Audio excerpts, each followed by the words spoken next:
ఉప్పల్కొస్తే ఇది ఉప్పల్ పరిధికి సంబంధించింది కాదు, మీరు మేడిపల్లికి వెళ్ళాలని చెప్పేసి, అది హిల్స్ కాలనీ కదా, అది మేడిపల్లి పరిధిలోకి వస్తుంది, మేడిపల్లి పిఎస్లో మీరు కంప్లైంట్ చేయాలి అని చెప్పేసి మేడిపల్లి పిఎస్లో కంప్లైంట్ చేశారు. మేడిపల్లి పిఎస్లో కంప్లైంట్ చేస్తే పోలీసు వాళ్ళు ఎట్లుంటుంది అంటే, ఎవరు కంప్లైంట్ చేస్తారో ఫస్ట్ వాళ్ళ మీదే డౌట్ స్టార్ట్ చేస్తారు, వాళ్ళ మీదే అనుమానం పడతారు ఫస్ట్.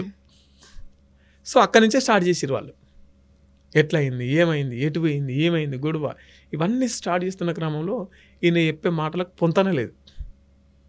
వాళ్ళు అప్పుడే సస్పెక్ట్ చేశారు, ఇతని మీదే మాకు అనుమానం ఉంది అని చెప్పేసి ఇంటికి వెళ్దామని చెప్పేసారు, సస్పెక్ట్ చేశారు. సస్పెక్ట్ చేసి ఇదంతా ఫ్యాక్ట్ ఫైండింగ్, మళ్ళీ నిజ నిర్ధారణ ఎట్లా. సో పోలీసు వాళ్ళు సీన్ రీకన్స్ట్రక్షన్ చేయడానికి ఇంటికి తీసుకెళ్ళిన తర్వాత వాళ్ళ ఇంట్లో సోదాలు చేస్తున్న ఎట్లా ఏందని తెలుసుకుంటారు కదా.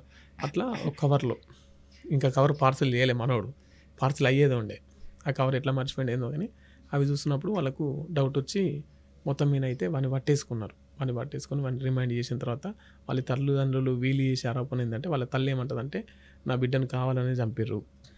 వాళ్ళ ఈయనే కాదు, ఈ కుటుంబంలో ఈయన తల్లి తండ్రి వీళ్ళు కూడా కట్నం కోసం వేధించేవాళ్ళు, నా బిడ్డను కావాల్సుకొని కుట్రపూరితంగానే చంపేసిర్రు అట్లా అని చెప్పేసి వాళ్ళ తల్లి. అప్పటికి వీళ్ళిద్దరి లవ్ మ్యారేజ్కి వీళ్ళ అంగీకారం లేదు, తల్లి వాళ్ళు కూడా వద్దని చెప్పారట. అప్పటి గొడవలు అయితేనే వాని మీద దాడి కూడా చేసిరట. అప్పటి నుంచి వీళ్ళు, ఈమె ఫోన్ చేసి ప్రతి ఒక్కటి చెప్తూనే ఉంటుందట, నన్ను ఇట్లా టార్చర్ చేస్తుండ్రు, ఇట్లా టార్చర్ చేస్తుండ్రు, ఇట్లా టార్చర్ చేస్తుంటారు.